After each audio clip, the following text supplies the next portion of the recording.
So hello and welcome all.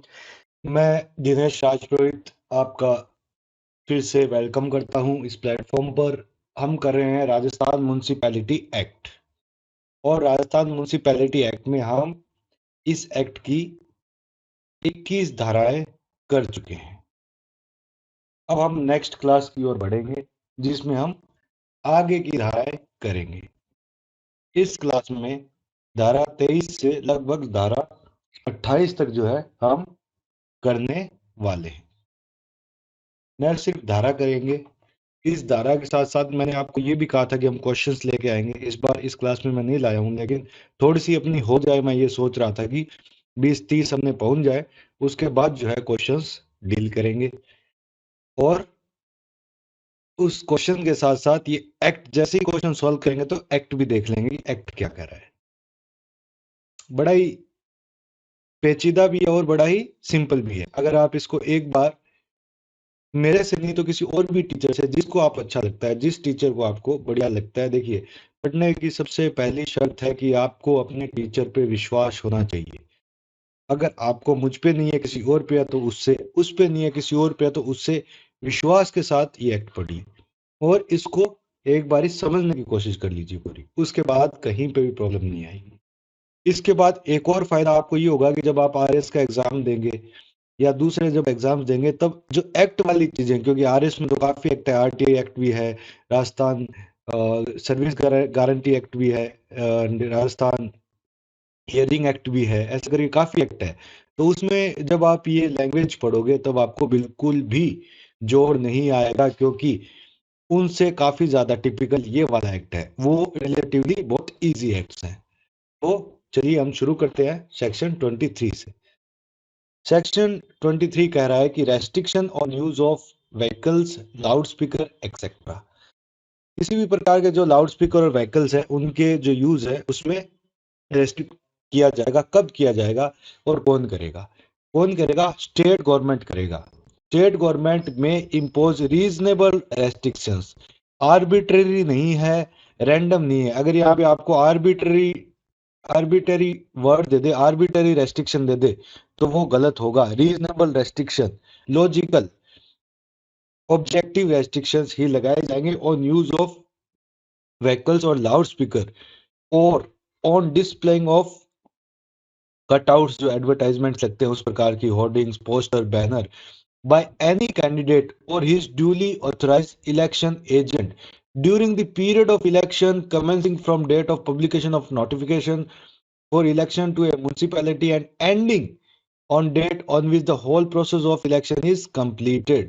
कहने का तात्पर्य है कि जिस दिन से नोटिफिकेशन में कमेंसमेंट हो गया इलेक्शन का और जिस दिन इलेक्शन की प्रोसेस पूरी हो रही है, उस दौरान, उस बीच में आप किसी भी तरीके का प्रचार नहीं कर पाएंगे। कैंडिडेट और उनके द्वारा लीगली ऑथराइज्ड उनका जो इलेक्शन एजेंट है वो किसी प्रकार का प्रचार नहीं कर पाएंगे। और लाउड स्पीकर्स, व्हीकल्स पे अपने पोस्टर लगाना, होर्डिंग्स लगाना, इनके लिए बैन किया जा सकता है। रीजनेबल रेस्ट्रिक्शन लगाए जा सकते हैं। किसके द्वारा लगाएंगे? आपको तो ये चीज याद रखनी है, स्टेट इलेक्शन कमीशन लगाएगा, स्टेट गवर्नमेंट इसमें नहीं लगाएगी। दूसरा, if any candidate or his duly authorized election agent contravenes any of the restriction intervened by the SEC under subsection 1, जो हमने अभी देखा ये वाला, he shall on conviction be punishable with a fine which may exceed to 2000 rupees। अगर इस सब close में दिए गए रीजनेबल रेस्ट्रिक्शंस को आप अनफॉलो करते हैं, if you disobey, if you break the rules decided in sub clause 1, you are liable to a fine up to 2000 rupees। 2000 रुपए तक का आपको फाइन देना पड़ सकता है। थर्ड क्या कह रहा है? Every person punished under subsection 2 shall by an order of SEC be liable to disqualified for being chosen or as for being a member of any municipality for a period which may extend to 6 years from date of such order। कोई भी व्यक्ति who has been convicted in subsection 2, subsection 2 भी कह रहा है कि convicted in subsection 1, so finally any person who has been convicted for the offense in subsection 1, he shall be disqualified for being chosen as a member of municipality, कितने वक्त के लिए? Maximum 6 years के लिए, 6 साल तक उस पे चुनाव का बैन लग सकता है। इसीलिए इसको बड़ा 2,000 रुपए तक तो कोई भी दे देगा, लेकिन अगर एक बार बैन लग गया तो आप 6 साल का बैन लगा तो ये वाला इलेक्शन तो गया और अगले वाला उठ जाएगा। तो इसीलिए इसको थोड़ा सीरियसली कैंडिडेट्स लेते भी हैं। लेकिन provided that state election commission may by a subsequent order for reasons to be recorded remove any disqualification under this section or reduce the period of any such disqualification। State election commission को अगर लगे कि किसी व्यक्ति का disqualification कम किया जाना है या फिर रीजनेबल नहीं है, हटाया जाना है, तो स्टेट इलेक्शन कमीशन के पास ये डिस्क्रिशन है। State election commission has the discretion to reduce as well as to remove, दोनों, रिड्यूस भी as well as to remove the restrictions implied by the section 23 subsection 1 to 3। ये बात इसमें समझानी चाहिए। अगला ये जो चीज है ये तो हम पहले भी कई सब सेक्शंस में देख चुके हैं कि जो कोर्ट है वो खुद से इसका कॉग्निजेंस नहीं ले पाएगा, कोर्ट इसका जो संज्ञान है वो नहीं ले पाएगा, एक्सेप्ट ऑन दी अगर किसी ने कंप्लेंट भी अगर स्टेट इलेक्शन कमीशन ने की है। इसका जो अपने पिछला सब सेक्शन देखा था उसमें कंप्लेंट के लिए अपने CEO, DRO, DEO, state election commission, ये तीनों चारों देखी थी, पर यहाँ पे स्टेट इलेक्शन कमीशन का ही मेंशन किया है। तो जो कोर्ट है वो कॉग्निजेंस नहीं ले सकता अगर स्टेट इलेक्शन कमीशन का किसी प्रकार का कंप्लेंट जो है वो नहीं कराया गया। तो ये जो सब सेक्शन था हमारा एकदम क्लियर है, जो है रेस्ट्रिक्शंस के बारे में। रीजनेबल रेस्ट्रिक्शन लगा सकते हैं। रीजनेबल रेस्ट्रिक्शन में अगर किसी ने बाधा डाली सो ही शैल बी लायबल टू पे maximum 2,000 rupees, and if he has been convicted of the offences of disallowing the reasonable restrictions, he shall be banned for the elections as a member of municipality for maximum 6 years। But if state election commission में so thinks कि किसी भी व्यक्ति की disqualification shall be reduced or removed, he can or it can, state election commission can do that। फिर है sorry section 24 जिसमें general डिस्क्वालिफिकेशंस की बात की गई है मेंबर्स की, किन किन प्रावधान में मेंबर्स डिस्क्वालीफाई होंगे। तो ये देखिए काफी ज्यादा है, 15-20 है, तो इसको हम थोड़ा सा जल्दी जल्दी देखेंगे क्योंकि इसमें आपको ज्यादातर तो यही पूछेगा कि डिस्क्वालिफिकेशन किस सेक्शन में 24 में, और जो बेसिक डिस्क्वालिफिकेशन है वो पूछेगा। इतनी डिटेल्स में कोई मेरे ख्याल से डिस्क्वालिफिकेशन के बारे में नहीं पूछेगा, फिर भी हम सबको एक बार देख लेंगे ताकि अगर ऑप्शन में आए तो, क्योंकि आपका कोई सब्जेक्टिव या रिटन एग्जाम तो है नहीं और इसमें 20 प्रकार की डिस्क्वालिफिकेशन है तो बड़ा रेयर हो जाता है ऐसा क्वेश्चन बनना। फिर भी देख लेते हैं। A person notwithstanding that he is otherwise qualified shall be disqualified for being chosen as for being a member of municipality। वो डिस्क्वालिफाइड होगा म्युनिसिपैलिटी का मेंबर बनने के लिए अगर इनमें से किसी में भी वो पाया जाता है, if he has been present in following of the cases, अगर if he has been convicted of an offense involving more turpitude or of any other offense by a competent court of law and sentenced to imprisonment for 6 months or more। किसी भी competent court के द्वारा 6 महीने से बराबर और उससे ज्यादा, 6 महीने के बराबर या उससे ज्यादा किसी व्यक्ति को किसी कॉम्पिटेंट कोर्ट से सजा हुई है तो वो व्यक्ति डिस्क्वालीफाई हो जाएगा इलेक्शन लड़ने के लिए। दूसरा, अगर वो सेक्शन इसी एक्ट के सेक्शन 245 में कन्विक्ट हुआ है तो आप अभी तो जैसा कि मैं हमेशा कहता हूं कि जो नए सेक्शन आएंगे उनका तो अभी नंबर रट लो, अभी 245 में डिस्क्वालीफाई नहीं होना चाहिए, ये रट लो, बाकी हम आगे देखेंगे कि भाई और उसमें क्या चीज और होनी चाहिए, मतलब 245 में डिटेल में कि वो क्या चीज कह रहा है, अभी तो 245 याद रखो। फिर कह रहा है कि अगर कोई एक ऐसा ऑफेंस है जिसको मिनिमम 5 साल या 5 साल से ज्यादा के लिए पनिशेबल है, अगर ऐसे ऑफेंस में अगर उसको चार्ज किया गया है किसी कॉम्पिटेंट कोर्ट में या कॉम्पिटेंट कोर्ट ने कॉग्निजेंस लिया है ऐसे ऑफेंस के अगेंस्ट, उस व्यक्ति के अगेंस्ट जिसमें minimum imprisonment is 5 years and maximum is the limit of maximum is not decided, then in that case that member is so disqualified for being a member of municipality. Then the fourth subsection, the fourth provision is if he has been convicted under the provisions of Prevention of Food Adulteration Act 1954, because the municipality has to do many work with the distribution of food like Indra Rasoi Yojana and all these kind of things. If any member who has been convicted for the adulteration of food earlier, before being a member of the municipality, he shall not be a good member or a social member of that municipality. So for this reason being, he is so disqualified. अगर इस कार्य को इस act में वो संलिप्त पाया गया, कन्विक्ट पाया गया, he shall be disqualified. Then again, अगर सीआरपीसी की सेक्शन 117, ये सेक्शन 117 भी हम अलग से देख लेंगे भाई ये क्या होता है। अभी तो मैं एक फ्लो में आपको पढ़ा रहा हूं, इसलिए सीधा सीधा जो सेक्शन है उसके नाम बता रहा हूं।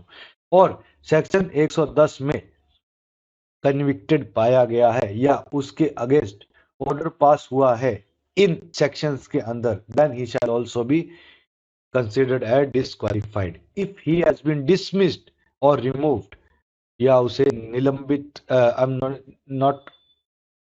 एम सॉरी, उसको डिसमिस किया गया है, नॉट सस्पेंड, डिसमिस्ड, बर्खास्त या हटाया गया है सेंट्रल और स्टेट गवर्नमेंट से और किसी भी लोकल और अदर एनी अथॉरिटी जो specified under clause 11 for misconduct और ओके, सो किसी भी सरकारी या लोकल अथॉरिटी की, सेंट्रल स्टेट गवर्नमेंट की नौकरी में वो व्यक्ति था और उसे निकाला गया, बर्खास्त किया गया है, तो he shall not be able to file nomination for election of member, election as a member in municipality. It is as clear as water. 7th point क्या कहता है, if he has been a professional practitioner, अगर वो professional practitioner है किसी court में या किसी भी मैं कहूँ तो लीगल अथॉरिटी के अंतर्गत या फिर किसी भी अदर कोर्ट में, has been debarred from practising as such by order of any competent authority, अगर वो प्रोफेशनल प्रैक्टिशनर है और उसे डिबार किया गया है, उसे हटाया गया है, रोका गया है प्रैक्टिस करने से, ऑर्डर निकाल के बकायदा किसी कॉम्पिटेंट, जो कॉम्पिटेंट अथॉरिटी बेसिकली कोर्ट ही होती है इस केस में, तो ऐसा व्यक्ति भी चुनाव लड़ने के काबिल नहीं होगा। अगर एनी प्लेस ऑफ प्रॉफिट, जो हमारा हम देखते ही हैं प्लेस ऑफ प्रॉफिट, तो ऑफिस ऑफ प्रॉफिट या प्लेस ऑफ प्रॉफिट, तो जब हम कॉन्स्टिट्यूशन की पढ़ाई करते हैं उसमें भी ये प्रोविजन तो रहता ही है। या फिर सेक्शन 35 और सेक्शन 41 में भी कुछ डिस्क्वालिफिकेशंस दी गई है, उनके अंतर्गत भी किसी डिस्क्वालिफिकेशन में आता है तो भी वो मेंबर डिस्क्वालीफाई माना जाएगा। If he so disqualified by or under any law for time being in force for the purposes of election for Rajasthan Legislative Assembly, Rajasthan की विधानसभा को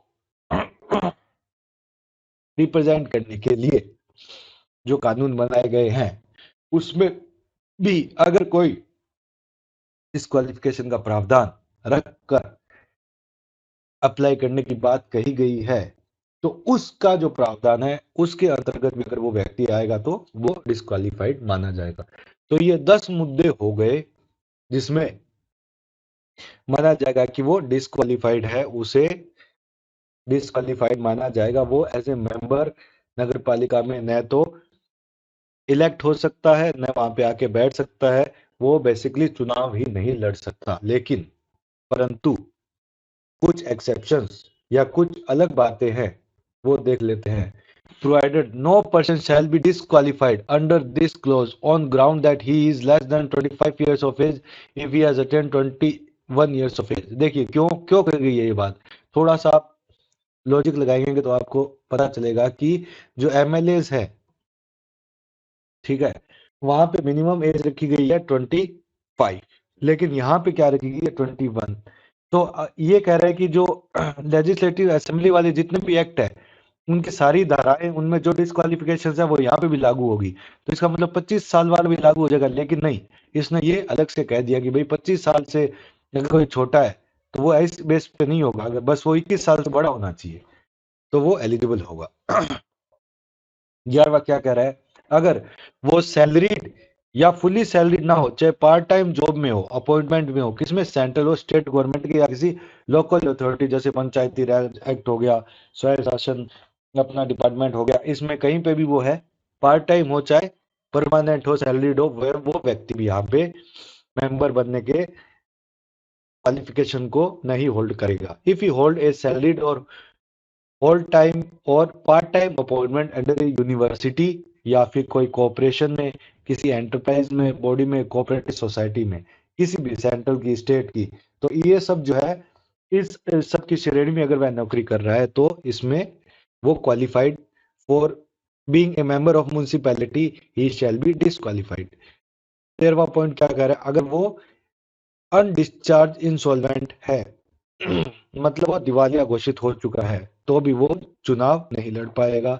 अगला क्या है, अगर किसी कंपिटेंट कोर्ट ने उसे अनसाउंड माइंड या अस्थित मानसिक दशा घोषित कर दी है किसी कोर्ट के द्वारा, तो वो भी इसमें नहीं लड़ पाएगा।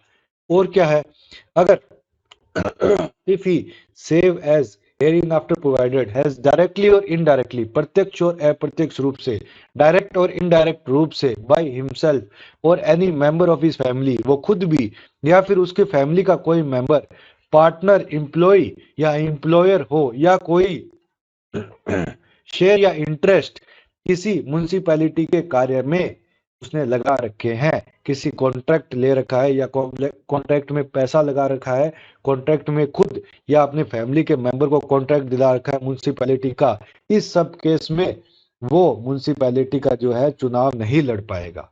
म्युनिसिपैलिटी में जो ठेकेदार होते हैं वही अगर चुनाव लड़के पार्षद बन गया तो सारे ठेके खुद ही को दे लेगा। इस तरीके से ये जो है इस कैटेगरी को भी बाहर रखा गया है।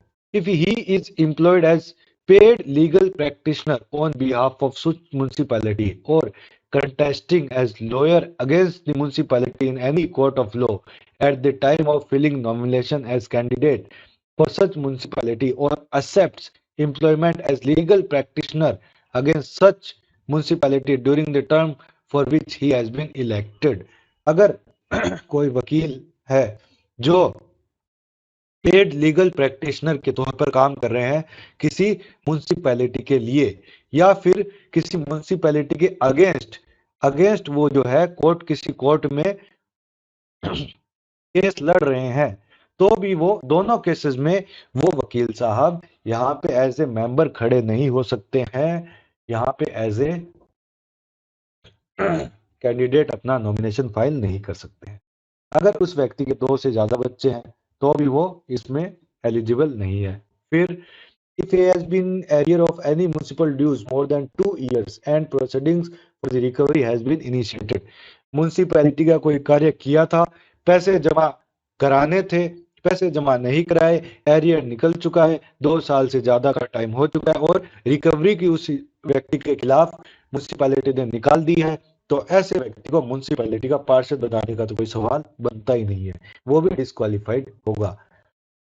और लास्ट जो है 19th disqualification, convicted of an offense involving misappropriation or embezzlement of municipal property or fund by competent authority। embezzlement का मतलब होता है गबन करना।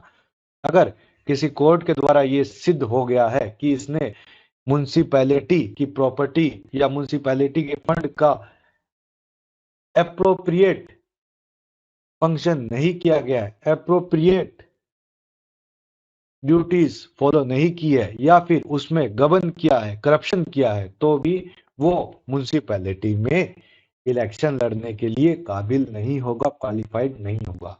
तो इस तरीके से हमारे पास 19 प्रकार की डिस्क्वालिफिकेशन है सेक्शन 24 में। सेक्शन 24 में हमारे पास है डिस्क्वालिफिकेशन कितनी है, 19। अब कुछ ऐसी चीज जो डिस्क्वालिफिकेशन में नहीं आएंगी वो चीज हम देख लेते हैं। ये प्रोवाइडेड दैट प्रोवाइडेड दैट का मतलब है कि ये 19 की 19 तो डिस्क्वालिफिकेशन होगी, परंतु इन केसेस का हमें ध्यान रखना है, ये इन 19 केसेस में नहीं आएंगे। ये जो केस हम डिस्कस कर रहे हैं ये इन 19 केसेस में नहीं आएंगे। कौन कौन से? The disqualification mentioned in clause 1। अच्छा, क्लॉज फर्स्ट कौन सा था देख लेते हैं। ये क्लॉज फर्स्ट था, क्या था कि किसी कॉम्पिटेंट अथॉरिटी ने 6 महीने के लिए अंदर कर दिया, इम्प्रिजनमेंट हो गया, तो फिर वो डिस्क्वालीफाई हो जाएगा। तो इसमें क्या कह रहा है, अगर वो 6 महीने की जेल के कारण डिस्क्वालीफाई हुआ है, तो एक बार देख लेते हैं 6 मंथ्स है या 6 ईयर्स है पहले में। ठीक है, 6 मंथ्स और मोर, 6 महीने से ज्यादा अगर उसको जेल हुई है, अगर इस प्रकार का केस हुआ है, ये सब क्लॉज हमारा 1 था जो ये कह रहा है। तो shall cease to operate after the expiry of 6 years from date of release of disqualification from disqualified person from imprisonment।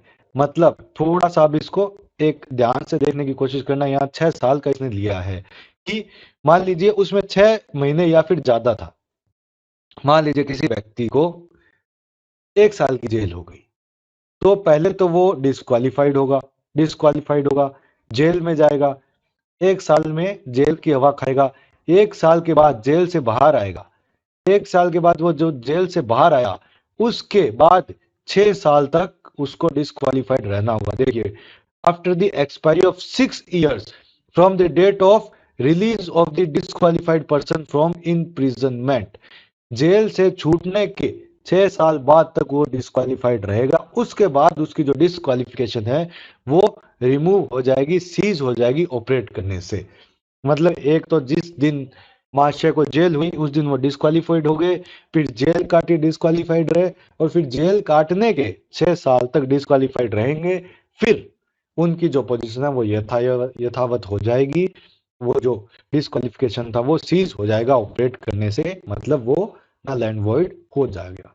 दूसरा क्या करा है, disqualified mention in clause fifth. Fifth में कौन सी डिस्क्वालिफिकेशन थी देख लेते हैं, उसके हिसाब से पढ़ने में आसानी रहेगी। अच्छा, ये थी सेक्शन 117 और 110 ऑफ सीआरपीसी में अगर कोई ऑर्डर निकल गया है तो उसके खिलाफ तो वो डिस्क्वालिफाइड हो जाएगा। अच्छा, इसमें क्या कह रहा है कि disqualification mentioned in clause fifth shall cease to operate. ये वाली डिस्क्वालिफिकेशन कब सीज होगी, कब खत्म होगी? After the expiry of period for which a person is order to furnish security. मतलब जो सेक्शन 117 और 111 में हमने देखा था, उसमें जितना टाइम पीरियड दिया गया है उस ऑर्डर में, वो टाइम पीरियड खत्म होने के बाद, जैसे ही वो टाइम पीरियड खत्म होगा, वैसे ही इस सेक्शन के अंदर डिस्क्वालिफिकेशन उसकी सीज हो जाएगी, डिस्क्वालिफिकेशन हट जाएगी। अच्छा, इसमें देखिए जेल के 6 साल तक रहेगी, उसके बाद हटेगी। इसमें जो ऑर्डर में टाइम दिया गया वो एक्सपायर होते ही डिस्क्वालिफिकेशन भी हट जाएगी। अब ये कर रहा है the disqualification mention in clause ninth. Ninth में देख लेते हैं कौन सी थी, ये हमारा 9 था कि कोई भी जो राजस्थान लेजिस्लेटिव असेंबली के इलेक्शंस के पर्पस के लिए जो एक्ट बनाया गया उसमें जो डिस्क्वालिफिकेशन है वो यहाँ पे भी लागू होगी। आई एम सॉरी, ये तो हमने 10th को पढ़ दिया, 9th देखनी है हमें। 9th ये है कि सेक्शन 35 और सेक्शन 41 इसी एक्ट में जो है वो अगर फॉलो नहीं कर रहा है तो भी डिस्क्वालीफाई माना जाएगा। तो क्या कह रहा है इसमें कि अगर उस 9 के अंदर सेक्शन 35 और 41 वाला डिस्क्वालिफिकेशन है, शैल सीज टू ऑपरेट, वो कब खत्म होगा? After the expiry of period for which a person so disqualified unless such disqualification is removed earlier by an order of SEC। Section 35 और 41 था शायद, फिर से देख लेते हैं एक बारी। 41, सेक्शन 35 और 41 के अंतर्गत अगर कोई डिस्क्वालिफाइड हुआ है तो उसकी डिस्क्वालिफिकेशन जिस जितने वक्त तक 35 और 41 में टाइम पीरियड मेंशन्ड है कि इतने वक्त तक वो डिस्क्वालीफाई रहेगा, जितने वक्त तक वो डिस्क्वालीफाइड है उतना वक्त पूरा होते ही उसकी डिस्क्वालिफिकेशन सीज टू ऑपरेट हो जाएगी, वो क्वालिफाइड हो जाएगा। अनलेस अगर स्टेट इलेक्शन कमीशन ने कोई ऑर्डर पहले से निकाल के उसकी डिस्क्वालिफिकेशन रिमूव की है या रिड्यूस किया तो एक अलग बात है, तो वो पहले ही क्वालिफाइड हो जाएगा। अदरवाइज जितना पीरियड उसमें लिखा गया है उतने पीरियड बाद ही ये क्वालिफाइड होंगे। तो हमने ये देख लिया कि किस तरीके से 19 प्रकार की डिस्क्वालिफिकेशन है, और पहली डिस्क्वालिफिकेशन 5वीं और 9वीं पहली और पांचवी और नवीं में वापस क्वालिफाइड हो जाता है कुछ टाइम पीरियड बाद। तो वो कैसे कैसे होता है वो भी हमने देख लिया। अब इसका जो सब क्लॉज है वो कहता है a person shall not deem to have incur the qualification disqualification under 15th। 15th वाला कौन सा है? मेरे ख्याल से वो ये वाला है कि डायरेक्टली या इनडायरेक्टली वो किसी कॉन्ट्रैक्ट में या किसी शेयर या इंटरेस्ट में या पार्टनर एम्प्लॉय या एम्प्लॉय ना हो म्यूनसिपैलिटी में या किसी कॉन्ट्रैक्ट में उसने डायरेक्टली पैसे लगा रखे हैं एम्प्लॉयमेंट के लिए, तो वो वाले में। लेकिन इस वाले में ये चीजें जो है इंक्लूड नहीं होंगी। ये कह रहा है कि थोड़ा सा फिर से मैं बता देता हूं आपको, इसको समझने की कोशिश कीजिए कि जो सब क्लोज 15वां था उसमें यह कहा था कि कोई व्यक्ति स्वयं खुद और उसकी फैमिली का कोई मेंबर हो जो इंप्लॉय हो या इंप्लॉयर हो या म्यूनसिपैलिटी के ठेके लेता हो, कॉन्ट्रैक्ट लेता हो, डायरेक्टली या इनडायरेक्टली म्यूनसिपैलिटी के लिए काम करता हो, ऐसा व्यक्ति वहां का मेंबर नहीं बन पाएगा, मेंबर बनने के लिए डिस्क्वालिफाइड होगा। ये बात की थी सब सेक्शन 15 में, सब क्लोज 15 में। लेकिन वो डायरेक्टली और इनडायरेक्टली जो म्यूनसिपैलिटी के लिए काम करेगा उसमें ये वाले काम नहीं आएंगे। इनमें से कोई होगा तो इनके बेसिस पे डिस्क्वालीफाई नहीं होगा। कौन कौन से? Having any share or interest in a joint stock company otherwise done as a managing director or agent which shall contract with or employed by or on behalf municipality। मतलब जैसे कोई company है, बड़ी कंपनी है, मान लीजिए Reliance company है। Reliance company Jaipur में जेडीए जो है या जयपुर म्युनिसिपल कॉर्पोरेशन है, जयपुर नगर निगम है, उससे ठेका लिया कि हम ये जो सड़कें हम आपको ही बनवा देंगे। तो रिलायंस ने ठेका लिया और वो म्युनिसिपैलिटी का काम कर रहा है और मैं उस मोहल्ले में रहता हूँ। मैं म्युनिसिपैलिटी का कोई ठेकेदार नहीं हूँ, कुछ नहीं हूँ, लेकिन मैंने रिलायंस के शेयर खरीद रखे हैं। तो मैंने रिलायंस के शेयर खरीद रखे हैं तो इसका मतलब ये नहीं होगा कि मैं डायरेक्टली या इनडायरेक्टली म्युनिसिपैलिटी के लिए काम कर रहा हूँ और उस बेसिस पे मुझे क्लॉज 15 के बेसिस पे मुझे निकाल दे। नहीं, अगर कोई कंपनी के शेयर मैं खरीद के रखता हूँ, जॉइंट स्टॉक कंपनी के, जो उस म्युनिसिपैलिटी के लिए कार्य कर रही है, तो मुझे डिस्क्वालीफाई इस बेस पे नहीं किया जाएगा, अनलेस कि मैं उसका खुद ही उस कंपनी का मैनेजिंग डायरेक्टर एजेंट तो नहीं हूँ, मैं खुद ही रिलायंस कंपनी का मालिक हूँ। तो फिर तो कैसे काम चलेगा, फिर तो मेरे को डिस्क्वालीफाई होना पड़ेगा। लेकिन उसमें अगर मैंने शेयर या इंटरेस्ट ले रखे हैं तो इस बेस पे मुझे डिस्क्वालीफाई नहीं किया जाएगा। दूसरा क्या है? Having any share or interest in any lease sale or purchase of any immovable property or any agreement for the same. किसी एग्रीमेंट के लिए या किसी इमूवेबल प्रॉपर्टी की अगर सेल हो रही है, परचेज हो रही है, वो लीज पे दिया जा रहा है, तो अगर कोई कंपनी ले रही है, वापस वही बात है कि जैसे रिलायंस कंपनी कोई लैंड है उसका सेल परचेज में इन्वॉल्व है और आपने रिलायंस के शेयर इंटरेस्ट ले रखे हैं, तो उसके लिए आपको डिस्क्वालीफाई नहीं किया जाएगा। या फिर कोई ऐसा न्यूज़पेपर ग्रुप है जो एडवर्टाइजमेंट छापता है उस म्युनिसिपैलिटी के और उस न्यूज़पेपर ग्रुप के आपने इंटरेस्ट या शेयर ले रखे हैं, तो इसका मतलब ये नहीं होगा कि आप उस म्युनिसिपैलिटी को डायरेक्टली या इनडायरेक्टली फायदा दे रहे हैं या ले रहे हैं और आप डिस्क्वालीफाइड है for being a member of that municipality. बिल्कुल नहीं, ऐसा नहीं होगा। जैसे मान के चलो राजस्थान पत्रिका है, जैसे राजस्थान पत्रिका में म्युनिसिपैलिटी अपने ऐड छपवाती रहती है बहुत सारे स्कीम्स के। जैसे राजस्थान अपना इंदिरा रसोई योजना का बहुत बड़ा एक पेज का ऐड छप के आया, उसमें इंदिरा रसोई योजना की जितनी भी है और अगर उस म्युनिसिपैलिटी में वहां जो जो कार्य किए पूरा एक पेज छप के आया। ठीक है, तो अब ये जो न्यूज़पेपर है ये प्रचार कर रहा है म्युनिसिपैलिटी का और आपने इस न्यूज़पेपर का जो पत्रिका ग्रुप है मान लीजिए उसके शेयर खरीद रखे हैं। ठीक है, तो एक प्रकार से इनडायरेक्टली तो आप भी इसका प्रचार कर रहे हैं, बट ये वाली जो चीज है ये इनडायरेक्टली में नहीं आएगी। ये स्पेसिफिकली इसीलिए स्पेसिफिकली लिख लिख के इस एक्ट में बताया गया कि भाई आप इन चीजों को नहीं लोगे। Holding a debenture or being otherwise interested in any loan raise by or on behalf of municipality.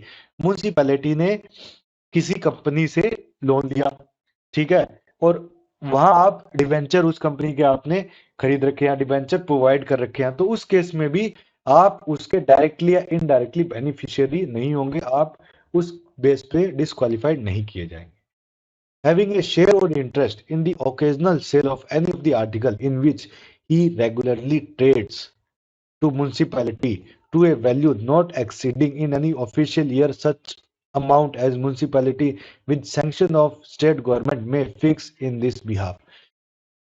कोई ओकेजनल सेल हो रहा है किसी आर्टिकल का म्युनिसिपैलिटी का, जिनकी उस आर्टिकल की जो वैल्यू है वो स्टेट गवर्नमेंट डिसाइड करेगी इस एक्ट में कि भाई कितनी हो सकती है। कोई मान के चलिए कोई नगर पालिका है, उसके पास कोई एंटिक पीस है, कोई आर्टिकल है, कुछ भी है, वो उसको सेल करना चाहती है, या फिर कोई हेरिटेज मान लीजिए बिल्डिंग है उसको सेल करना चाह रही है। ठीक है, ओकेजनल सेल है, कोई 50 साल में एक बार हो रही है, उसके बाद वो फाइनल हो जाएगी। तो उसमें अगर आपके शेयर या इंटरेस्ट है, अगर कोई कंपनी खरीद रही है, मान लीजिए अदानी खरीद रहा है, कोई फोर्ट है वो बिक रहा है, आपके अदानी में शेयर है, ठीक है, तो इस बेस पे आपको ये नहीं कहा जाएगा कि आपके डायरेक्टली या इनडायरेक्टली रिलेशन है म्यूनसिपैलिटी से, और आप म्यूनसिपैलिटी जो बेच रही है वही आप खरीद रहे हो और आप इसके मेंबर नहीं बन सकते हो, वो इस श्रेणी में नहीं आएगा। Having share or interest in occasioning letting out on hire to the municipality or in hiring from the municipality of any article for an amount not exceeding in any official year 2000 rupees or such higher amount not exceeding 5000 rupees as municipality जो state government sanction करती है, हमें fix करती है। ऐसा कोई hiring का काम हो रहा है, चाहे आप हायर कर रहे हैं, चाहे आप म्यूनसिपैलिटी को हायर करवा के दे रहे हैं, अगर कोई कंपनी करवा के दे रही है, उस कंपनी में आपके शेयर और इंटरेस्ट है जिसमें 2000 से लेकर मैक्सिमम 5000 तक की हायरिंग हो सकती है, तो उस केस में अगर आपने पैसा लगा रखा है तो आप इस बेस पे डिस्क्वालिफाइड नहीं माने जाएंगे। नेक्स्ट पॉइंट कौन सा है? A person having more than 2 children, अगर दो से ज्यादा किसी व्यक्ति के बच्चे हैं, जैसे दो से ज्यादा अभी हमने देखा कि वो डिस्क्वालिफाइड माना जाएगा, लेकिन जो क्लॉज हमने 17वें में देखा था, for so long as the number of children he had on 27 November 1995 does not increase, मतलब 1995 के बाद से ये काउंट करेगा कि भाई उससे पहले के चलो है तो ठीक है, नहीं तो 1995 के बाद इंक्रीज नहीं हुए हो। लेकिन एक एक्सप्लेनेशन इसने ये कहा है कि दो बच्चों वाली जो बात कही थी, अगर any number of children born out of a single delivery shall be deemed to be one entity, or any child given in adoption shall not be excluded while computing the number of children। ये दोनों चीजें ध्यान रखने की है कि single delivery में अगर आपके एक ही डिलीवरी में 3 बच्चे एक साथ हो गए तो उसे एक ही एंटिटी माना जाएगा, वो एक ही बच्चे की तरह काउंट होगा, उसे 3 नहीं गिना जाएगा। आउट ऑफ सिंगल डिलीवरी है उसे सिंगल एंटिटी, वन एंटिटी माना जाएगा। एक तो ये बात हो गई। दूसरा, अगर आपके 2 बच्चे के बाद तीसरा बच्चा हुआ और आपने कहा कि चलो अब जो तीसरा बच्चा है हमें एज ए मेंबर इलेक्शन लड़ना है, म्यूनसिपैलिटी का मेंबर बनना है, पार्षद बनना है, और भगवान ने चाहा तो हमें चेयरमैन भी बनना है, तो क्या करेंगे? तो बच्चे 3 है और 2 ही अलाउड है, तो क्या करें? तो एक जो बच्चा है उसको हम किसी को गोद दे देते हैं। तो अगर आपने अडॉप्शन किया है, मतलब या किसी को दिया है, तो वो बच्चा ऐसा नहीं होगा कि एक्सक्लूड हो जाएगा, वो भी इंक्लूड होगा। चाइल्ड गिवन इन अडॉप्शन, अगर आपने किसी बच्चे को अडॉप्शन में दिया है तो वो एक्सक्लूड नहीं होगा। आप ये चाहो 3 में से एक बच्चा एडॉप्शन में किसी को दे दिया और हमारे 2 ही काउंट हो, तो ऐसा नहीं होगा, वो एक्सक्लूड नहीं होगा। तो ये था डिस्क्वालिफिकेशंस का कोरा चिट्ठा।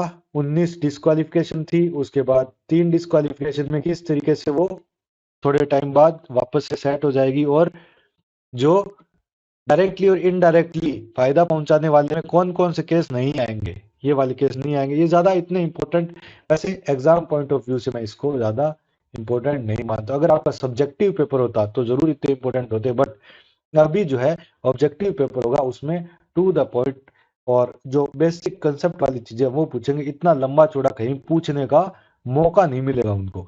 डिस्क्वालिफिकेशन जो है वो आप रैंडमली जो 19 है वो थोड़ा सा याद करके रखें, भाई इस चीज पे भी हो सकता है, इस चीज पे भी हो सकता है, इस तरीके से। अब है right to vote, section 25। Right to vote क्या कहता है?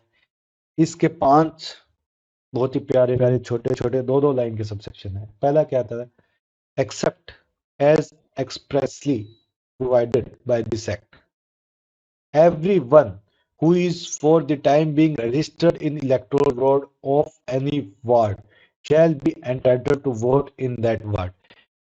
कोई व्यक्ति जो उस वार्ड की मतदाता सूची में इलेक्टोरल रोल में रजिस्टर्ड है वही व्यक्ति ही वोट कर पाएगा उस वार्ड में। मैं वार्ड नंबर 1 का सदस्य हूं, वार्ड नंबर 1 की मतदाता सूची में मैंने अपना नाम लिखा रखा है, तो मैं वार्ड नंबर 1 में ही वोट कर पाऊंगा, वार्ड नंबर 3 में जाके मैं वोट नहीं कर सकता। Simple. Second, no person shall vote at an election in any ward if he is subjected to any of the disqualification referred to in section 14।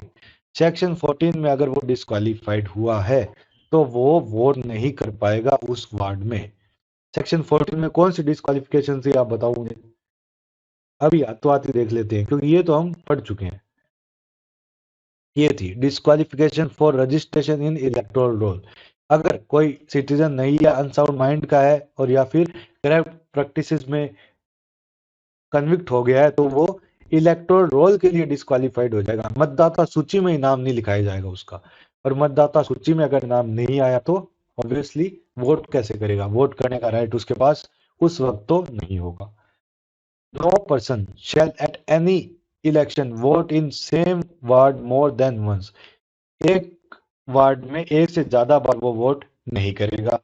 Notwithstanding that his name may have been registered in electoral roll thereof more than once, and if he does so vote, all his votes shall be void।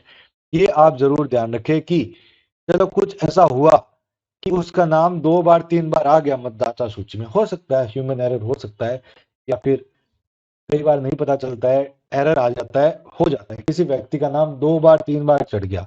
अब 2 बार 3 बार चढ़ गया तो उस व्यक्ति को भी पता चल गया। अब वो व्यक्ति भी कि भाई चलो अपना एक आदमी के 3 वोट देंगे और अपने वाले कैंडिडेट को जिताएंगे। अगर उसने आके अपने 3 नामों की जगह 3 वोट देके वो चला गया तो उसका एक भी वोट नहीं गिना जाएगा। All his vote shall B void. एक भी वोट उसका काउंट नहीं होगा। इसलिए आपका 2-3 बार भी अगर नाम आ गया तो तमीज से जाओ, ईमानदारी से एक वोट रखो और घर पे आ जाओ। वो है कायदे की बात। कायदे में रहेंगे तो फायदे में रहेंगे। No person shall vote at any election under this act if he is so confined in prison, whether under a sentence or otherwise, as or otherwise is in the lawful custody of police। अगर महाशय jail में confined है, हिरासत में बंद है, तो vote करने का उन्हें राइट नहीं है। वोट करने का राइट मैं कह रहा हूं, shall not vote at any election. लेकिन प्रोवाइडेड अगर प्रिवेंशन डिटेंशन का केस है, प्रिवेंशन डिटेंशन का केस है तो वो लागू नहीं होगा। प्रिवेंशन डिटेंशन में अगर कोई डिटेन किया गया है तो उसके पास राइट होगा कि वो वोट कर सके। फिर है सेक्शन 26। सेक्शन 26 क्या कह रहा है, manner of voting at election. मतलब जो इलेक्शंस है वो किस प्रकार से होंगे, उनका जो स्टाइल है, जो फंक्शन है, वो किस प्रकार से, किस तरीके से वोट कराओगे भाई, ऑरली कराओगे, रिटर्न कराओगे, मशीन से कराओगे, किस तरीके, मैनर क्या होगा वो कह रहा है। पहले क्या कह रहा है, at every election where a poll is taken, जहां पे इलेक्शन हो रहे हैं, vote shall be given by ballot, ballot के द्वारा, मतपत्र के द्वारा वोट दिए जाएंगे, in such manner as may be prescribed and no vote shall be received by proxy. Ballot के द्वारा, मतपत्र के द्वारा वोट दिए जाएंगे और मैनर की किस क्या प्रक्रिया होगी, कौन आदमी कैसे कहां पे जाके मतपत्र में वहां डालेगा, वो प्रिस्क्राइब कर दी जाएगी। लेकिन कोई भी प्रॉक्सी वोट, जाली वोट नहीं डाला जाएगा, अदरवाइज आपको जेल होगी। सेकंड सबसेक्शन क्या कह रहा है, every elector shall have 1 vote. हर व्यक्ति, हर मतदाता एक वोट देगा। If an elector give votes more than one candidate, then at the time of counting of votes, all votes given by him shall be rejected। ये बात तो हम पहले भी कर चुके हैं कि अगर कोई व्यक्ति के नाम 2 या 3 बार भी छप गए हैं और एक से ज्यादा बार उसने वोट दे दिया तो उसके सारे वोट नल एंड वॉइड हो जाएंगे। इसलिए कायदे से उसे एक ही वोट देना चाहिए।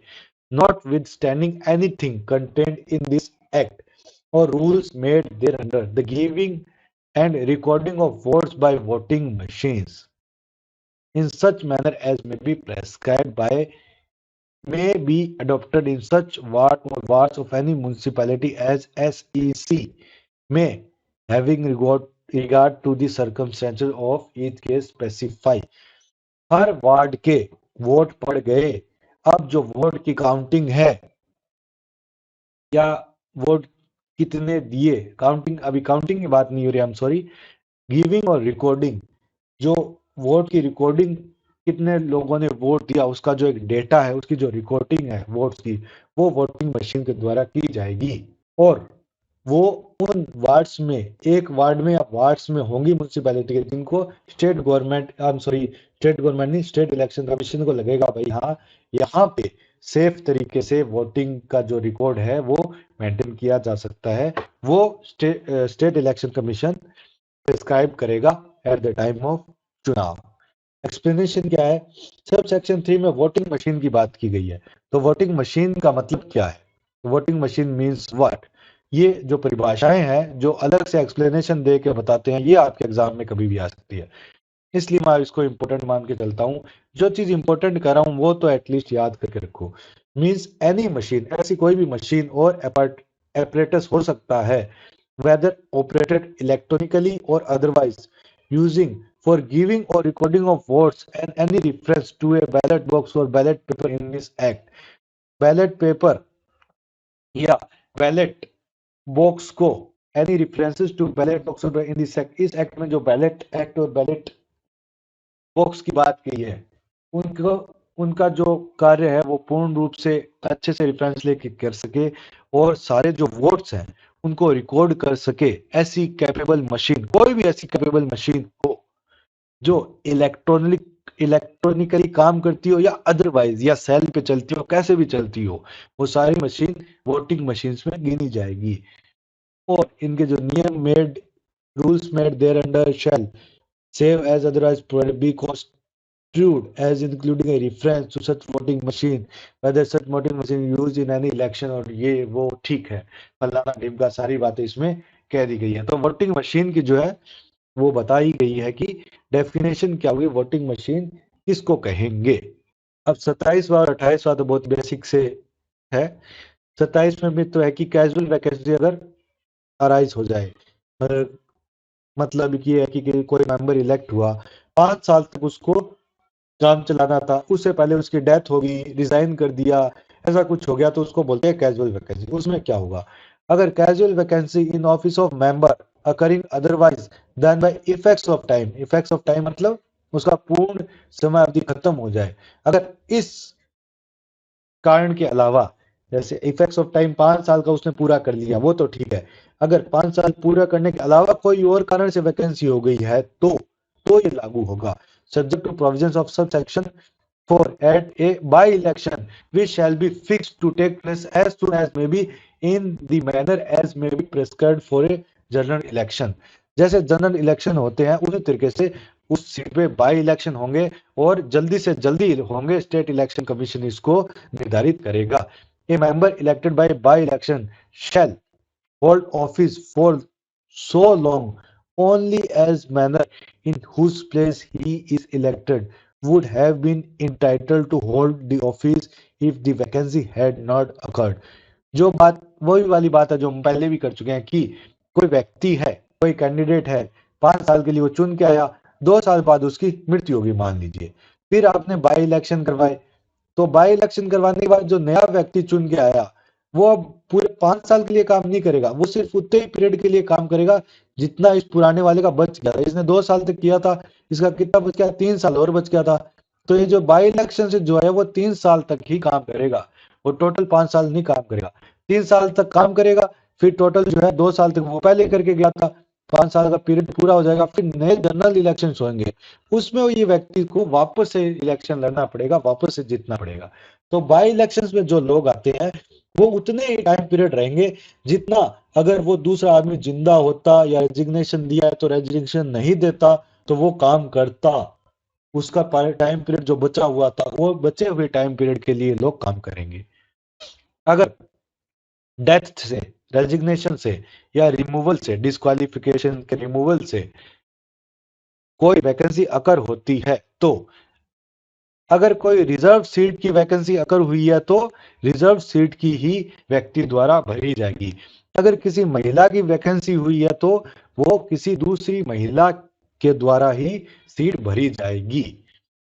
और क्या कह रहा है, where a vacancy occurs by death, resignation और रिमूवल। ये देखिए, इस ये तीन चीजों के कारण अगर वैकेंसी होती है तो इसको बोलते हैं कैजुअल वैकेंसी, कैजुअल वैकेंसी, ठीक है।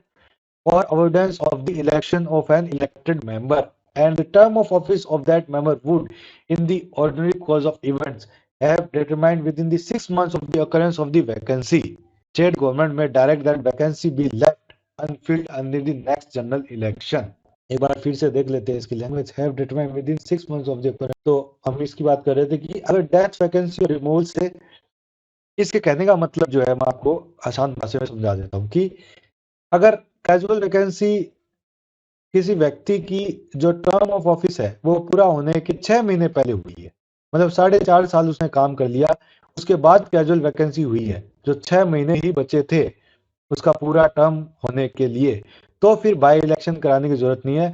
6 महीने वेट करके जो जनरल इलेक्शन होंगे, नेक्स्ट जनरल इलेक्शन, उसी में यहाँ की वोटिंग हो जाएगी। ये चीज हम म्यूनसिपैलिटी में भी लागू होती है, ये चीज पंचायती राज एक्ट में भी लागू होती है, ये चीज एमएलए में, एमपी में, हर जगह ये ऊपर से नीचे तक जहां इलेक्शन, डायरेक्ट इलेक्शन से लोग जाते हैं वहां हर जगह ये चीज लागू होती है। अब 28वां क्या कह रहा है, इलेक्टोरल ऑफेंसेस। इलेक्टोरल ऑफेंसेस में कौन कौन से धाराएं आएंगी जिनमें अगर आप ऑफेंस करते हैं तो आप इलेक्टोरल ऑफेंसेस के अंतर्गत आएंगे।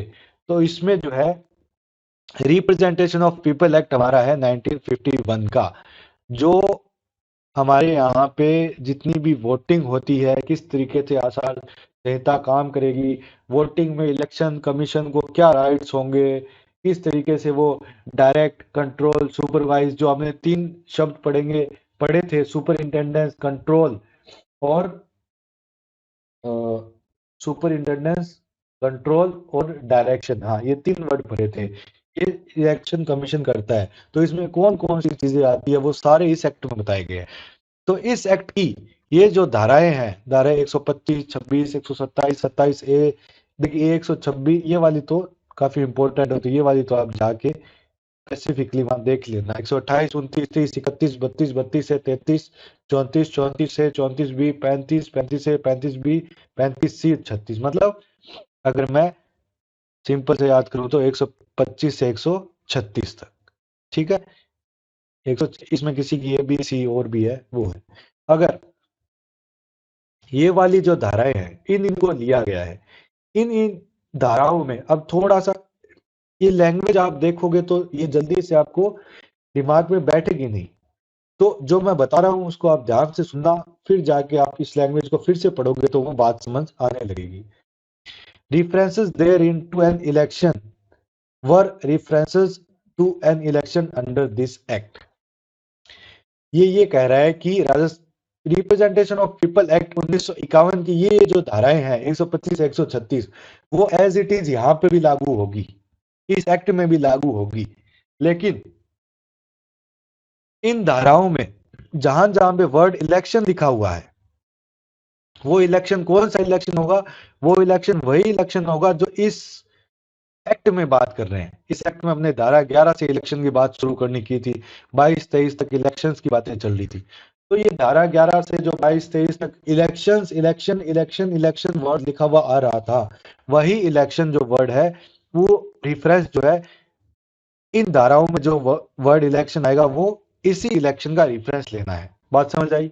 फिर से समझ लीजिए कि ये वाला बी वाला पॉइंट समझ के देखिए, तब आपके साथ थोड़ा सेट बैठेगा।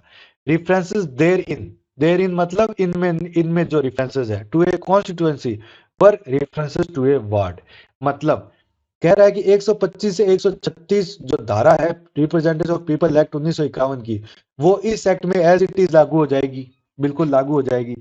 पर ये एक्ट तो इस नगर पालिका के लिए बना नहीं है, ये तो एमपी, एमएलए इन सब के लिए बना है। तो इस एक्ट में क्या है, इस एक्ट में क्या है, कॉन्स्टिट्यूएंसी, कॉन्स्टिट्यूएंसी वर्ड यूज किया गया है भाई क्षेत्र अधिकार के लिए, कि इतने क्षेत्र में से एक एमएलए आएगा। इस इन धाराओं में कॉन्स्टिट्यूएंसी वर्ड यूज किया गया है। लेकिन अब जब ये धाराएं आप इस म्युनिसिपैलिटी एक्ट में लागू करोगे तो अपने को यहाँ वार्ड से मतलब है, वार्ड पार्षद जिताएंगे। तो ये कह रहा है कि इन धाराओं में, इस एक्ट में जहां कॉन्स्टिट्यूएंसी वर्ड लिखा हुआ है वहां पे आपको वार्ड वार्ड वार्ड का मतलब समझना है। समझ आई? कि जहां जहां कॉन्स्टिट्यूएंसी लिखा है उसको आप वार्ड पढ़ेंगे, तो रिफरेंस है वो वार्ड का लेंगे। उसी तरीके से इसमें पहले पॉइंट में ये कहा था कि इन धाराओं में जहां जहां इलेक्शन वर्ड लिखा है, इस क्योंकि इन धाराओं में जो इलेक्शन वर्ड लिखा होता है वो तो एमपी और एमएलए के लिए लिखा होगा। लेकिन ये कह रहा है कि जब आप इस एक्ट में इन धाराओं को लागू करेंगे तो इस धाराओं में जो इलेक्शन वर्ड लिखा हुआ है वो इलेक्शन वर्ड इस एक्ट में जो इलेक्शन हो रहे हैं उनको रिप्रेजेंट करेगा, ना कि एमपी एमएलए वालों को। इसमें भी यही कह रहा है कि इन एक्ट में जो वर्ड कॉन्स्टिट्यूएंसी लिखा हुआ है उसको आप वार्ड के हिसाब से पढ़ेंगे, उनका रेफरेंस वार्ड लेंगे आप। ठीक है, मेरे ख्याल से बात आपको समझ आ गई होगी। फिर भी नहीं आई है तो वापस कर लेंगे अपने, कभी आप मेरे को बता देना। और सेक्शन 125 और 127 में अंडर दिस एक्ट जो लिखा हुआ है, अब अंडर दिस एक्ट का तो मतलब हुआ कि रिप्रेजेंटेशन ऑफ पीपल एक्ट 1950, यही बात हुई। लेकिन अब हम इसको कहा इंप्लीमेंट कर रहे हैं, हम इस नगरपालिका अधिनियम में इंप्लीमेंट कर रहे हैं। तो अंडर दिस एक्ट के जगह हम क्या पढ़ेंगे, हम पढ़ेंगे राजस्थान म्युनिसिपैलिटी एक्ट 2009। फिर से समझ लो, सेक्शन 125 और 127 जो है रिप्रेजेंटेशन ऑफ पीपल एक्ट 1950 की, उसको जब हम इस अधिनियम में लागू करेंगे तो इन सेक्शन में टर्म लिखा हुआ है under this act. Under this act का मतलब रिप्रेजेंटेशन ऑफ पीपल एक्ट 1950, क्योंकि इसी एक्ट की ये धाराएं हैं। लेकिन इनको जब अपने यहाँ इंप्लीमेंट करेंगे तो अंडर दिस एक्ट का मतलब जो है वो हम ये समझेंगे कि अंडर राजस्थान म्युनिसिपैलिटी एक्ट 2009। और सेक्शन 134 और 36 में कहा गया है by under this act. Under this act का मतलब क्या होगा, यहाँ पे राजस्थान रिप्रेजेंटेशन पीपल्स रिप्रेजेंटेशन 1950 है वैसे तो ओरिजिनली तो, लेकिन यहाँ पे अगर हम जब इन धाराओं को इस एक्ट में यूज करेंगे तो हम पढ़ेंगे राजस्थान म्युनिसिपैलिटी एक्ट 2009। मेरी बात आपको समझ आ रही होगी। सब सेक्शन डी क्या कहता है, सब क्लॉज 1 में 135 बी की हमने बात की थी, उसमें हाउस ऑफ पीपल और लेजिस्लेटिव असेंबली लिखा हुआ है। क्यों लिखा हुआ है, क्योंकि जो सब सेक्शन 135 बी है वो रिप्रेजेंटेशन ऑफ पीपल एक्ट 1950 का है, और ये जो एक्ट है ये एमएलए और एमपीज की जो चुनाव है उनके लिए है, इसीलिए यहाँ पे ये लोकसभा और विधानसभा की बात की गई है। लेकिन जब ये वाले सेक्शन हम म्युनिसिपैलिटी एक्ट में लागू करेंगे तब तो हमें विधानसभा और लोकसभा का तो कोई मतलब नहीं है, तब हम वहां पे क्या समझेंगे, वार्ड समझेंगे म्युनिसिपैलिटी का, म्युनिसिपैलिटी के सब्स्टिट्यूट कर देंगे। तो ये क्या है कि जब हम कुछ धाराएं एज इट इज किसी दूसरे एक्ट में इंप्लीमेंट करते हैं तो जो कुछ वर्ड्स हैं उनको हम उनकी जगह दूसरी चीजें रिफर करनी पड़ती है, रेफरेंस लेना पड़ता है, ताकि वो उस अगले वाले एक्ट में एकदम एडजस्ट हो जाए। तो इसीलिए जो है ये चीजें इसमें बताई गई है कि आप इसको ये पढ़ेंगे, इसको ये पढ़ेंगे, इसको ये पढ़ेंगे। ठीक है, तो ये हो गई अपने सेक्शन 28। अब तो अपनी जो आज की क्लास थी उसमें अपने ने सेक्शन 28 तक ही टारगेट लेके चले थे। सेक्शन 28 अपना कंप्लीट हो गया है। तो क्योंकि इसमें जो सेक्शन 28 है थोड़ा सा टिपिकल था, और ये डिस्क्वालिफिकेशन वाला था, ये भी थोड़ा सा 24 नंबर है वो भी थोड़ा सा टिपिकल था। एक बार फिर से देख लेते हैं। 22 से यूज किया था, शुरू किया था कि रेस्ट्रिक्ट सॉरी 23 से शुरू किया था अपने, कि जो व्हीकल्स और लाउड स्पीकर है उन पे रेस्ट्रिक्शन है। अगर आपने उसको अनफॉलो किया या उसके आप दंड पाए गए उसको नियम को तोड़ने के लिए, तो 2000 रुपए भी लग सकते हैं और 6 साल तक बैन भी हो सकते हो। मोटा मोटी ये बात कही थी इसने। और स्टेट इलेक्शन कमीशन चाहे तो किसी रीजन से वो रिमूव भी कर सकता है, रिड्यूस भी कर सकता है डिस्क्वालिफिकेशन के टाइम को। कोई कोर्ट जो है अपने स्वतः संज्ञान नहीं लेगा, कंप्लेन के बाद ही केस होगा। 24 वाइज जनरल डिस्क्वालिफिकेशन, 19 तरीके की डिस्क्वालिफिकेशन है, आराम से बैठ के आप वापस से पढ़ लेना। और ये जो 3 तरीके की डिस्क्वालिफिकेशन है वो बाद में उनका पीरियड या तो रिड्यूस हो जाता है या वो एट लास्ट वो रिमूव हो जाती है। तो ये किस तरीके से रिमूव होगी वो बात कह दिया। और जो 15वें में डिस्क्वालिफिकेशन थी कि डायरेक्टली और इनडायरेक्टली म्यूनिसिपैलिटी के लिए कोई व्यक्ति या उसके परिवार का व्यक्ति काम करता है तो वो डिस्क्वालिफाइड होगा। तो वो डायरेक्टली और इनडायरेक्टली जो काम थे उनमें ये काम नहीं आएंगे जो 6-7 बता दिए हैं। और 3 बच्चों वाली जो बात थी उनमें अगर सिंगल डिलीवरी में जो बच्चे हो रहे हैं उनको वन एंटिटी माना जाएगा, और अडॉप्शन में जो बच्चा दे दिया है उसको भी इंक्लूड किया जाएगा, एक्सक्लूड नहीं किया जाएगा। 25 में सीधा था कि राइट टू वोट, एक वार्ड से एक ही वोट होगा, अगर किसी व्यक्ति ने 2 या 2 से ज्यादा दिए तो उसके सारे वोट जो है वो नल एंड वॉइड हो जाएंगे। इस तरीके से बातें की थी हमने। मैनर क्या होगा कि भाई इलेक्ट्रल बैलेट से दिए जाएंगे, हर व्यक्ति एक ही वोट देगा। जो वोटिंग मशीन है वो रिकॉर्ड करने का काम वो करेगी। वोटिंग मशीन की डेफिनेशन पढ़नी थी। कैजुअल वैकेंसी कैसे होती है, 3 तरीके से कैजुअल वैकेंसी होती है, डेथ, रेजिग्नेशन और रिमूवल।